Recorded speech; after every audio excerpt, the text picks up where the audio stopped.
Kangaroos podcast. Here is your host, Dean Masich.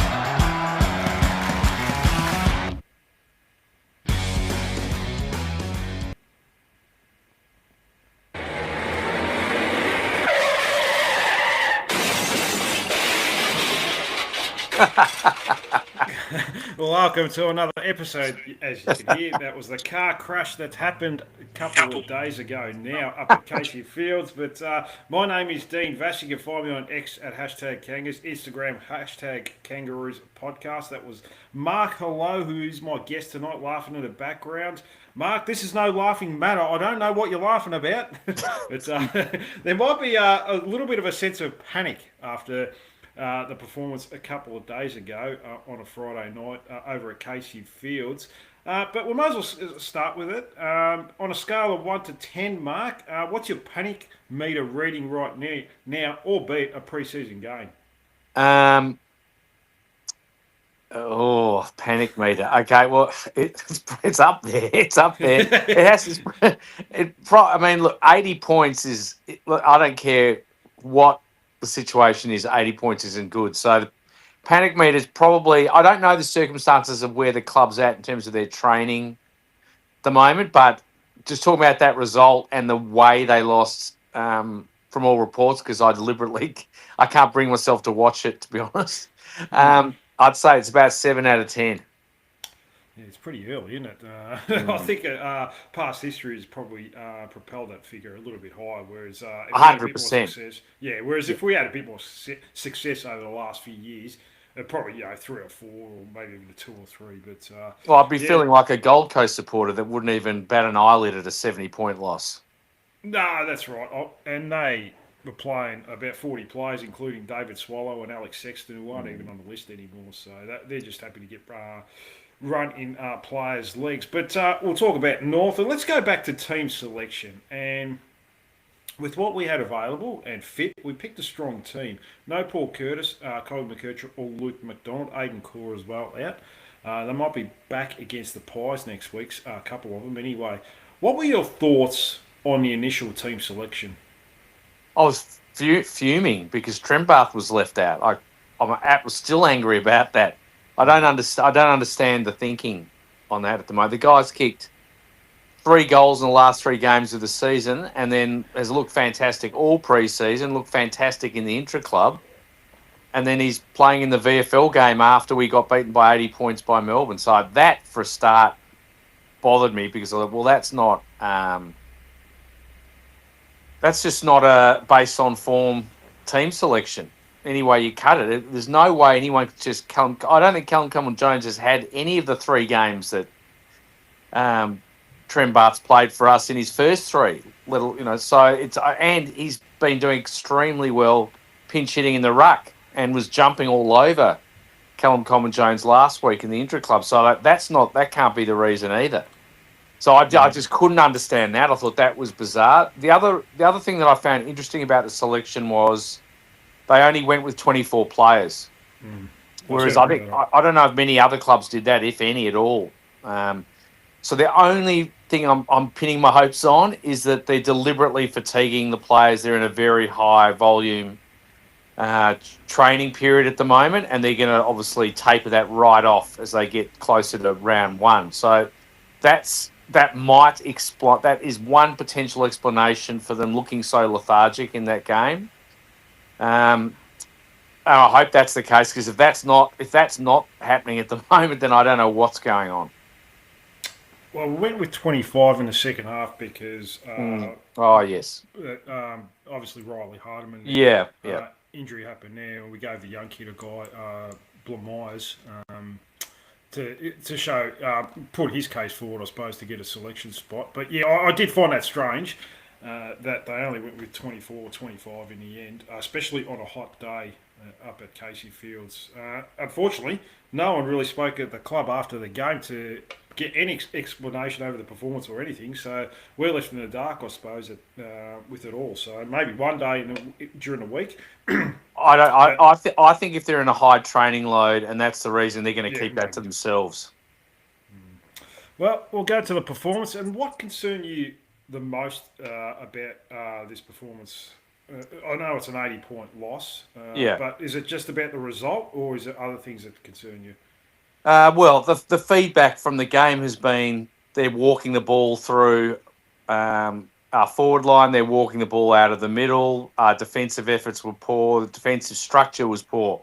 That would be frightening for most people because they've been told all pre-season that we've been working on our defensive Yeah, that's efforts, right. and the first chance they have to show it, it's horribly lacking.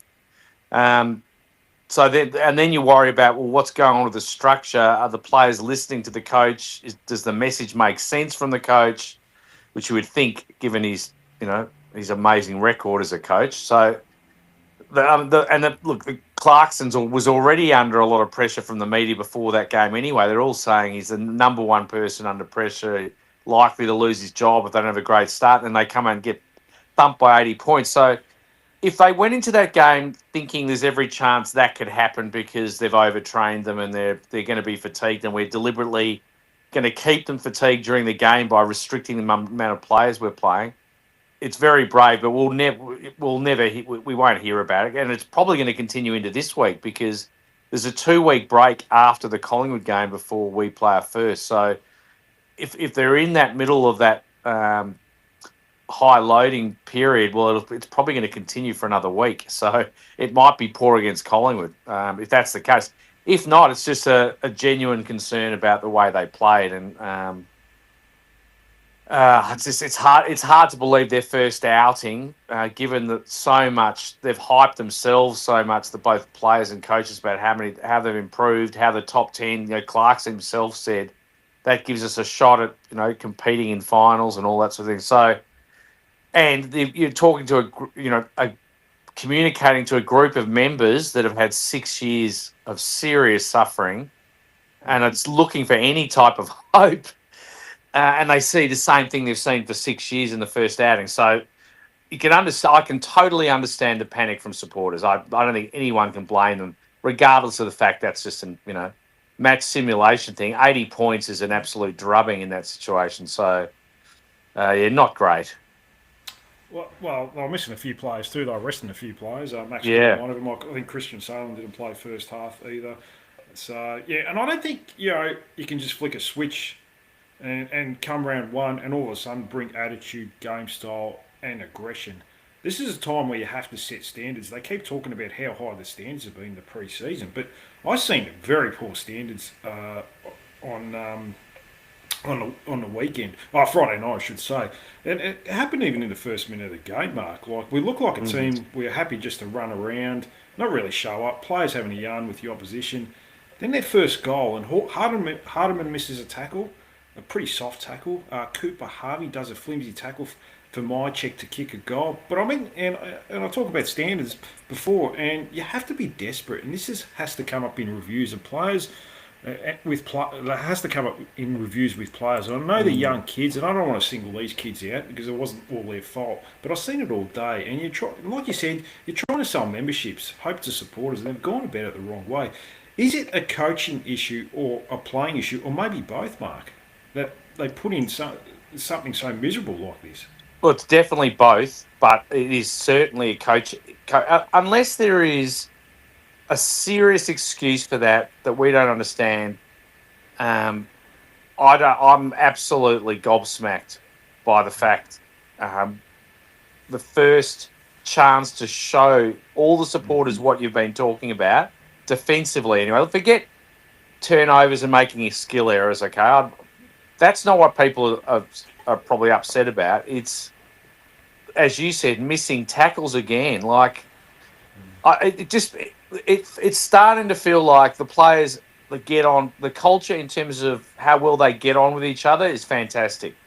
Yeah. The culture in terms of holding each other to a standard just seems to be non-existent when it really counts.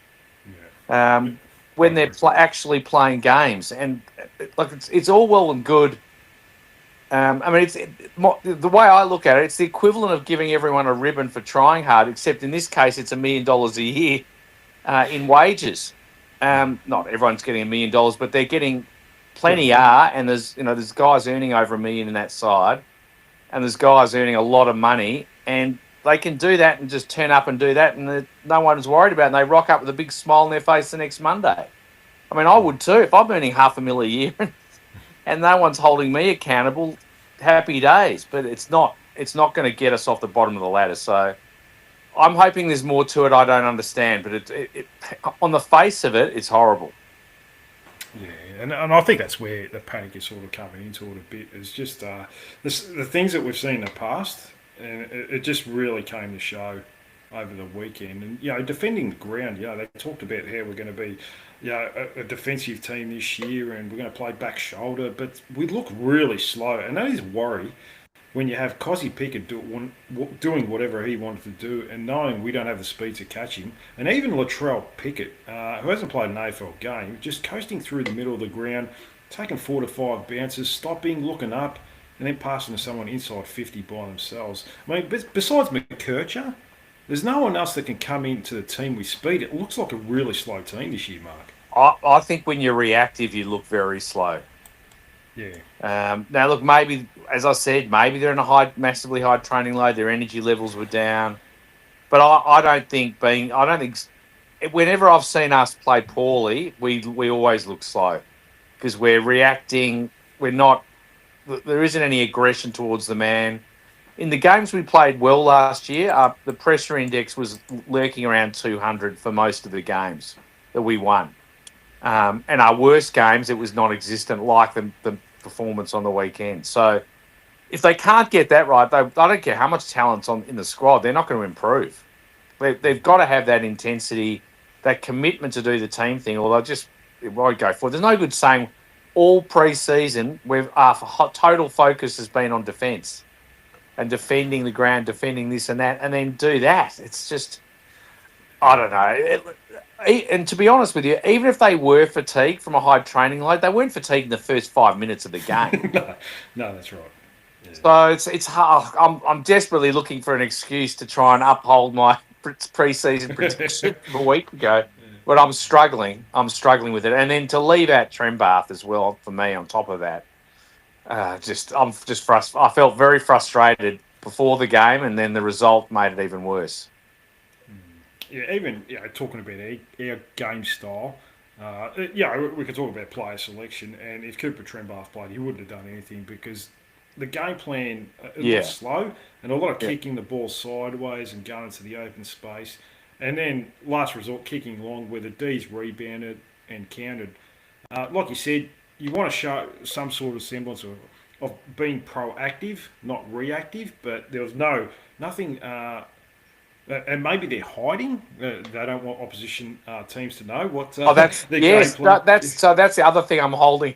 I wake up during the night and try and come up with some bizarre reason that we'd be playing like that at this point in time. That's the other one I thought of. We're either completely fatigued because they've trained them into the ground, or they don't want to show anything in the preseason. They're determined for no one. But that's. Like, what? Who cares? Like, why would you be worried about that? Seriously, there's nothing to hide in the AFL these days. Like, Brisbane showed how to play in a grand final. Everyone knows that's how you want to play. So the oppositions aren't silly. They're not going to think so. North's going to come out round one and put no pressure on us. Happy days. They're going to assume we will and do what they need to do. So I don't know. There might be some chance there's something they're hiding and it's going to explode in round one. I hope so. That's our only hope. I don't think you can just flick a switch like that, Mark. Well, that's why I don't think that's right. Realistically, it looks like the same problem for the last 3 years hasn't just magically got fixed. It's still there, and unfortunately, that points to Viney and Clarkson that it's not working. But now, clearly, you can't. I'm not going to jump to that conclusion as definitive after a pre-season match sim game. The problem is the history. That's what's got everyone so nervous now, because as you said, it looks so similar to what we've been watching for 3 years. And so they go, well, okay, then why is it suddenly going to change now then? I'm coming up with all these hopeful reasons, but it's not very convincing, is it? Let's be honest. Because what you saw is what you've just been seeing for the last few years. So, okay, why is it suddenly going to change in a couple of weeks now? It's hard to come up with a convincing reason, to be fair. Nah, yeah, it's going to be interesting to see come this weekend against the Pies, who are just playing a lot of young kids at the moment. I don't know if they'll do it. They did it over the weekend against Gito West. They played a lot of young kids. Whether they do that against us this week, Yeah. I'm not too sure. But I'm not too sure if you've seen anything of Tom Blamires or Zach Becker during the weekend to maybe get a lift spot. I thought they showed a little bit, but I don't think they'll be game changers. I'd wait to the mid-season draft, to be Yeah, honest. I agree. I don't think they're worth it, to be honest with you, mate. Yeah. Just for the sake of it.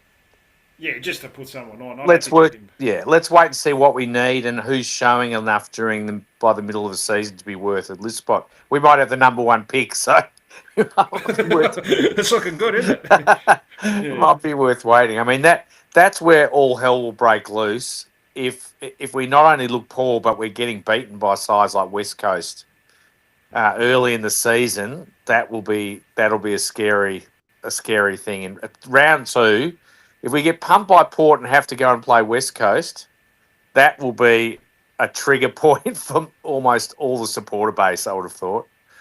So it's going to be interesting first few weeks of the season. If it goes the complete opposite way, we knock off Port and go and beat West Coast, they'll have momentum. But if it goes the other way, it won't be good. From a media perspective, they will be relentless if that happens. So it's a nervous time being a supporter.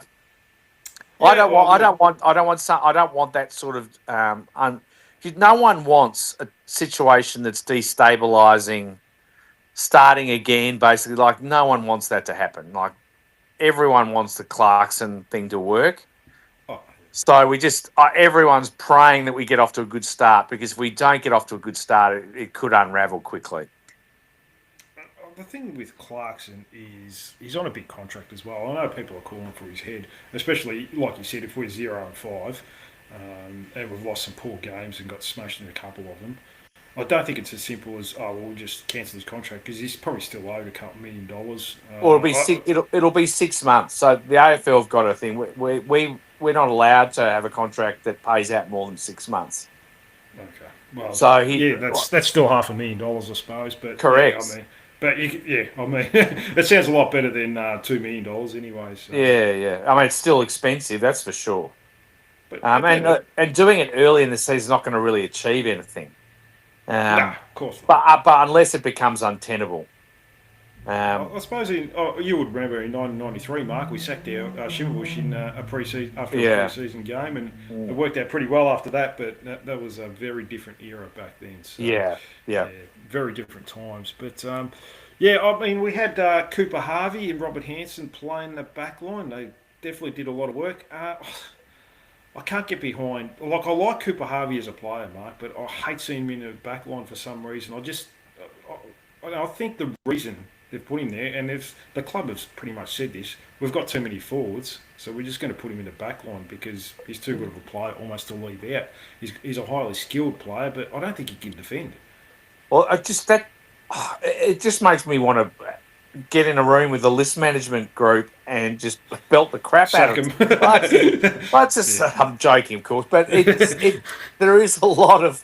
Why have we got so many of that mid-small forwards, C, D grade, B grade at best group? I just makes no sense. Like, why do you? And they got another one in Charlie Spargo to come. That's what I mean. You just keep adding them at the back end of. He's just topping up his super at the back end of his career. Like, it's a strange operation from that perspective. I don't know whether they got so upset that they let the Wizard go that they've just become obsessed by trying to make up for it. I don't know. It's odd. It's like really odd. And so now we're forced to put them all back into the back line.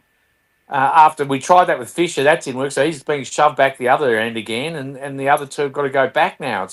Robert Hansen Jr. is a beautiful deliverer of the ball, but mainly going inside 50. So I would have thought he's more a wingman, half forward. That's his position. Yeah, wing, not half rebounding defender tough rebounding defender who's going to lock down. Now he's got some speed, so maybe they're thinking, okay, well maybe if he can adapt to this, it would give us an option. But they're just it's not ideal. Now, of course, we've got that Hardiman getting injured could be disastrous. At least go to play. I think it's cleared serious injury though, Mark. Oh, has he? Thank God for that. And go to play in the VFL. So that's that's hopeful as well. Well, it might be AI generated there, Mark. I haven't seen him, so but in saying that, George Wardlaw was a late withdrawal. What was the logic in putting him in a VFL practice match? Exactly. Why on earth did they think? I was not expecting him to be anywhere near playing footy for at least another couple of weeks. We don't have to force him in for round one. If he plays round there's three, no rush. Exactly. It's like we're not getting him ready for the finals. Like it just shows they're panicked about round one. If anything, they're so desperate to try and get a win, which I can understand, but not at the expense of one of their best players. With a terrible history of hamstring injuries, being forced back onto to play in the VFL this week. The poor bloke's probably warming up and he's going, I can still feel the hammy. It's not great. Do I have to play? Oh, okay, we'll pull you out then. Like, it should never have been out there. It's almost amateurish. It's hamstring awareness, Mark, so no need to panic. Yeah, That's what the clubs have said. Michael Barlow's faced all the tough questions. So. Well, I'm not panicking, but why did you even consider putting him out there? Like, bloody hell, it's just, yeah. Between that and Trembath, I was mortified in the lead up. Now, midfield, and a little concerning here as well, and with how we lost the clearances sometimes, Mark, it was far too open. And we've seen it even in intra-club match, that Luke Urquhart goal. We've seen Melbourne get about 5 clearances like that, where it's just far too easy. You put anyone with a little bit of pace in there, and Harry Sheasel, LDU, they get sucked into the contest pretty easily, and they just got far too many easy clearances. But it's something they need to work on, don't they? Well, perhaps they need that Dunkley type. And ironically, you mentioned Urquhart running away. He might be the most defensive midfielder we've got, albeit he's not polished enough, perhaps yet. But we need someone with that capability. Parker will obviously can play a slightly defensive role, but that's never been his thing, to be fair. No wonder they're keen to get Urquhart potentially into that side at some point, because they're not great defensively in the midfield. When we're going, we'll be fantastic. But there's a few concerns about Cherry found it difficult being jumped on as well, which was an interesting one. So that we might not get the first use of the ball that we've been getting, and I think that got exposed a bit already. And I was going to ask you about Tristan Sherry with the new rules now, where it's a lot of athleticism. He's, like you said, he's not probably getting first use of the ball. If we can split that and then get another ball up, it's fine, because he can go into a wrestle, and that's where his strength is. But are you panicked about the new rules with this, Mark? Now that Tristan Sherry probably may not win the hitouts that he has in previous years. No, I mean you've either got to have a massive leap or you've got to be 208 centimetres, don't you? Which I think Goad is, although we won't see him. We won't see him for a while. Maybe he could do the centre bounce and Sherry could just come in after that. Yeah. Well, there's something to that for sure. So even Trembath do the centre bounce and then Sherry comes into the centre. Trembath's leap is just insane. How he must have been a good high jumper at school. Funny, you know who was an amazing high jumper at school, but never really saw it in the AFL was Hawkins. He had a massive leap. He put on a lot of muscle. I think he just weighed himself down in the end. But he had he actually saw it his first couple of years, and then it was gone. But they don't keep their leap for very long, unfortunately, most players, because they get so sore and put on weight, as you said, and all that sort of thing. Once they get to 21, 22, it gets harder. Schwartz was like that with Melbourne. Yeah. When he started, he had a massive leap, and by the end, with his knees, he could hardly get off the ground. So, and look, Cherry's not, he's reasonably athletic, but he's going to struggle against guys with a big leap. Because he's just 200 centimetres or just under. No, he's about 201, I think. Yeah, okay. He's not short. It's too early to worry too much. He'd be still adapting to it, but it's not going to be. He's so strong. It was certainly much better for us with him being able to wrestle. That's for sure. So that's a disadvantage going into the year, you have to say. Any concerns with Sheasel and LDU together in the middle? They seem to be one-way players, and Mm. they got exposed a little bit over the weekend with a bit of leg speed from the D's. Can you play both of them in the middle? I'm not too sure because I said last year you couldn't. But over time, I believe Sheasel has developed his craft in there. He's still got a long way to go to develop his craft as a genuine midfielder. But it's going to be interesting to see how that duo work in there. Yeah, I mean, I'm talking about desperation, even though with the hammy and everything. I would like to see Wardlaw there because he is defensive, so he will hunt the man as much as the ball, and he'll be desperate. So I think they need him in there ASAP. There's no doubt about that. But if he's not available, then we've got to work out what they're going to do defensively within that midfield group.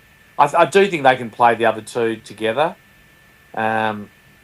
It's not going to look good when we're not winning the ball first. That's the issue.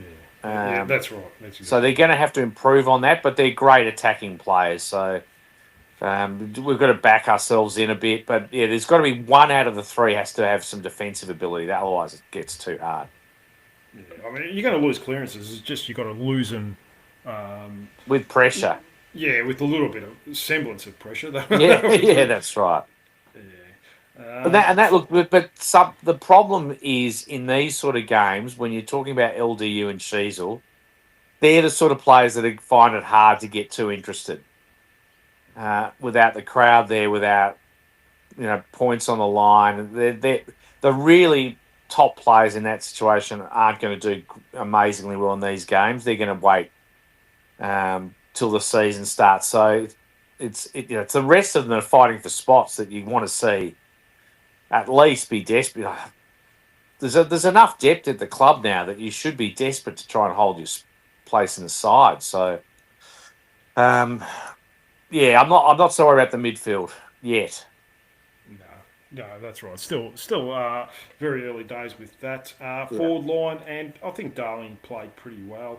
He battled hard. Dersma did some nice things, Mark. That was probably a positive. Kicked one goal through. Yeah. But the movement up the field has got to give him a better chance, doesn't it? Yeah, you may as well forget the forward line in terms of judging them. If they're going to play like that defensively and be slow getting the ball in there and look lost again in terms of how to transition out of defence, I mean that bothers me as much as the whole because you can't blame that on anything else other than confusion. Or lack of confidence, lack of belief, whatever you want to call it. But the fact they're still confused trying to get out of the defensive end really worries me. As their first hit out, to see no improvement with that would bother a few people. And that's where you say, well, it's only a practice game. But, okay, well, why do it badly in a practice game? Exactly right. To what end is that? Maybe if you're Brisbane, it's not too bothered. You're just trying to avoid injury till you get to round one. If you come into the season, the pre-season as late as Brisbane, fair enough, but not us. That's one part you want to see them be really confident about, because they haven't been. So that bothers me probably more. That bothers me more than anything because they probably can turn on the defensive efforts for round one. If there's any chance of flicking a switch, you might be able to do that with defensive effort and pressure, the pressure meter up to 200, whatever else. In terms of being able to have a functioning strategy to move the ball, it worries me that looked so off first up. And it didn't look great in the intra-club, to be honest. The fact the secondary team pushed them that close is a bit of a worry for a start. But, it hasn't looked good for the last 2 weeks on that front. Yeah, Joe Ganchi has come into the chat. He said, we need to look at our list manager. He has to go. I was so keen for this year, but now I'm just waiting for the girls to start. Don't give up just yet, Joe. Yeah. Maybe give it a few weeks, but yeah, I think I've said for the last 2 years that I'd be more than happy for Rawlings to go and Will Thursfield to take his spot. I think he raises a fair point that the imbalance that I was talking about earlier with just a whole bunch of forwards now being sent back and stuff like that, it is frustrating for supporters, the fact that it's very unbalanced. Well, speaking of a player that moved positions last quarter, Cameron Zurhaar, he was quiet, went into the back line last quarter. Mark, are you excited with that option? God, there's another example of this. Oh no, I'm not. I'm not excited at all. It's just depressing. Like, why can't we just recruit defenders and forwards and have a balance? Why can't we? Why couldn't we just have a balanced list? Like, it's just, how can it be that hard? I don't think that's the answer. I just look at the end of a quarter or something like that. Towards the end of a game or end of a quarter, to avoid any red time goals or something. Yeah, they could do that as a tactic, but when you're already 80 points down, no, I don't think, or close to it. I don't see much point sending him back. That's not his. It's not his position. So, I mean, he looked disinterested about halfway through the game too, Cameron Zerr. Yeah, well, he's the sort of guy who probably isn't going to get too interested in these games. Like the guys that have played 80 plus games of AFL, but again, like they're the players who got to set the standards too, mate. Yeah, well, that's true. And at the end of the day, as I said, if if you're going to practice well. Like my son plays junior golf. It's not like I take him out there and go, "It's not a tournament today, mate. Don't worry about it." No, exactly. Don't worry about watching where your target is. Don't worry about your pre-shot routine. Just go up and hit it. Who cares what happens? It's not a real game. That's not how sport works. You practice to try and do the best you can every time you can, and that's how you get better. So I don't care what anyone says. The fact that it's a practice match that doesn't mean anything. Why would you? As I said, why would you practice badly? Who chooses to be poor when they're rehearsing for something that's 2 weeks away? So yes, it's match sim, but it's shithouse match sim. That's what it boils down to. Whereas Melbourne, who was supposed to come the bottom few this year, come out, look organised, interested, defensive, energetic, and wanting to get better. And their coach looks like he knows what he's doing. I don't know. For us, it just looked like more of the same. Like, what's changed since David Noble left? In terms of what you saw in that practice match, what's been the big improvement in our performance level, both defensively and structurally? And the biggest criticism I used to have of Noble is, what's the game plan? That used to drive me nuts. We had no game plan, and it was still look like we're confused in that area. So, as I said, it is match sim. We've got a couple of weeks to go. They might have rabbits up their sleeve, and they don't want anyone to see it. So we're gone to great lengths to hide it all. They could be in a high training load, and they're very fatigued, and it's like chalk and cheese. And there's no crowd there, and we only play 24 players. Other clubs are playing 30 players, 28 plus. So there's a whole lot of things that could make it okay, and we could come out against Collingwood this week and look completely different. I bloody hope so. Look, to be fair, last year we beat Collingwood in a practice game, and I got all excited about that. So I'm not going to try and read too much into it. But, yeah, in terms of the timing of the season and the selling of memberships and stuff, it seems odd to me. No, that's right. The scrutiny is definitely on him. Not much more to add to the forward line, but maybe we could see Trembath this week. I think that was your message earlier, Mark. Yeah, surely he'll play. Surely he'll play this week. Otherwise, I don't understand. Look, clearly there must be a couple of things they want him to work on. Maybe forward line based. Because was Larky out at the end of the year last year when he was kicking those goals? Yeah, he missed probably the last 4 or 5 weeks. Okay, so maybe they're not quite gelling yet, and he's getting in Larky's way. He's not quite understanding that leading patterns, and whereas with Larky out, there was not much. He could just go for it and not have to worry about those things. That might be something. I don't know, because it's hard to see it from form and the intra-club game. You go, how could you leave this guy out? He looked fantastic. So, and he's like literally, and you hear the coaches talk. They consider him massively talented. Yeah. So it's probably more a teaching thing, and they're working on those sort of leading patterns and stuff like that. Now with Larky back, maybe he's finding that hard to adjust. They've got a bit of work to do on that. That's the only reason I can possibly think of. I mean, Jack Darling's done much wrong, and he's obviously very good structurally for them, but Jack Darling's not going to be there when we next play finals. He might he might be 6 feet under by. Well, I think we all might be. I certainly will. Yeah, I certainly will be. But so they've Trembast's the future. I don't see any point holding him back. Like the guy with that sort of talent. That's one of the reasons that keeps you excited as a supporter, watching blokes like him and Whitlock and Will Dawson and these guys, these big keys start to develop, because that's going to be the difference eventually. So, there's plenty of time. It's early in the year. It's just practice matches, so he'll get his chance at some point soon. But yeah, we're just amateurs watching from the outside. We just hope they know what they're doing. It's a bit scary at the moment watching it. That's all. Yeah, we hope they know what they're doing. Yes. Yeah, hopefully they're fooling us all, Mark. That's all I can say. There were a few positives, and I'll go through them. I had to really scrape the bottom of the barrel here, Mark. But I thought Simpkin played well on the wing. Yeah. 20-odd touches. He used the ball quite well. I don't think he was anything more than second gear throughout the game, but he looks okay there. Yeah, so he's obviously... As you would hope, someone getting paid $1 million a year, you'd want him to be reasonably engaged. But yes, he's come back from wanting to leave the midfield, and he's playing well. So that's good. You're right. There's only a couple of others. There wasn't. Finn O'Sullivan was another reasonable positive. I thought he played really well. And I think Zane. Look, the thing I'm most excited about is Zane Duursma. Is his attitude has had a 360. It looks like. He seems fully engaged. His relationships with the players has completely changed. He's living with Urquhart, and apparently that he's been a great influence on him.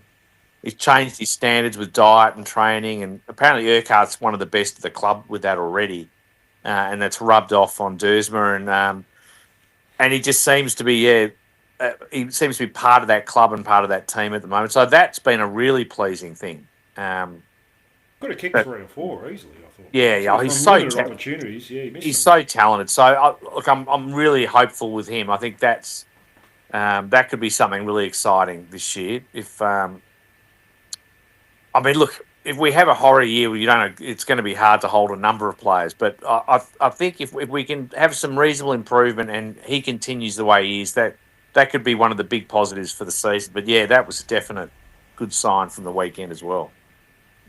I think the commentator might have mentioned that one of the big positives out of the day was Caleb Daniel and his ball use, which is really pretty much scraping the bottom of the barrel as well. But he actually was close to our best player. I think he had 30-odd touches, used the ball quite well, albeit probably a bit slow and sideways half the time. But you can only do what you can do, and he certainly wasn't the worst out there, was he? No, you can't. I'm not going to get too excited about 20 meter sideways kicks, but. I can't knock him. He played a good game. So yeah. No, he was good. Yeah. That's all you can say. Yeah, no, there's not much else other than that, Mark, to add towards the first game. We don't want to keep going down this negative spiral. I suppose, no, that's right. We, as a supporter, you expect a response though this week, don't you? Yes. So you would expect.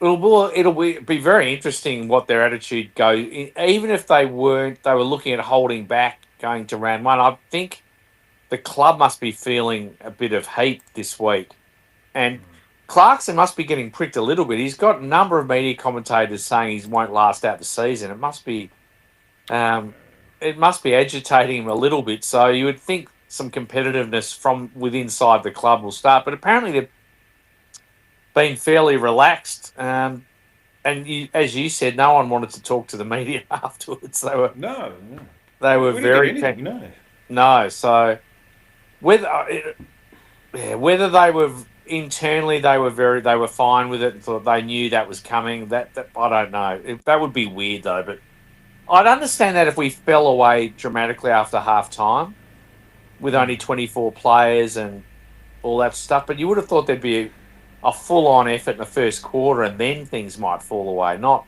look completely disinterested from the beginning. So, I don't know. I don't know what's going on, but you wouldn't want to see a repeat of that against Collingwood before round one, just for their confidence. Well, Like as for you our said, confidence too, Mark. oh well, yeah, that's right. Well, they've got to get people to turn up.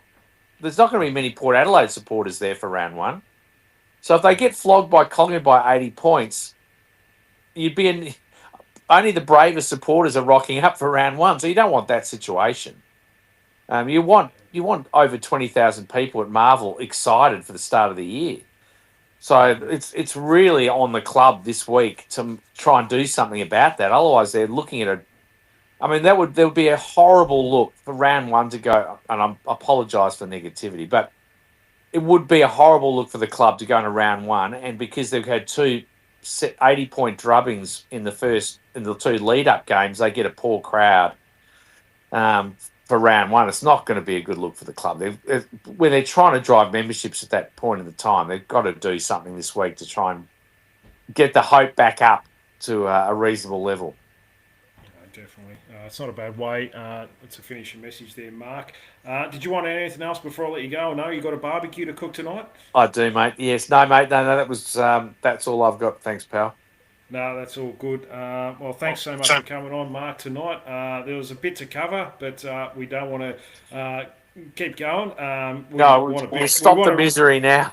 yeah, that's it. Hopefully, we got the bad one out of the way early. That's all you can say. So, 100%. And hopefully we can get a response this week. But thanks so much for coming on tonight, Mark. No worries, pal. And thank you to all your listeners as well. Like, subscribe, tell your friends about the show. I'll be back during the week as well. Try and talk about team news that comes out for the Collingwood game. But until then, bye for now and go Roos.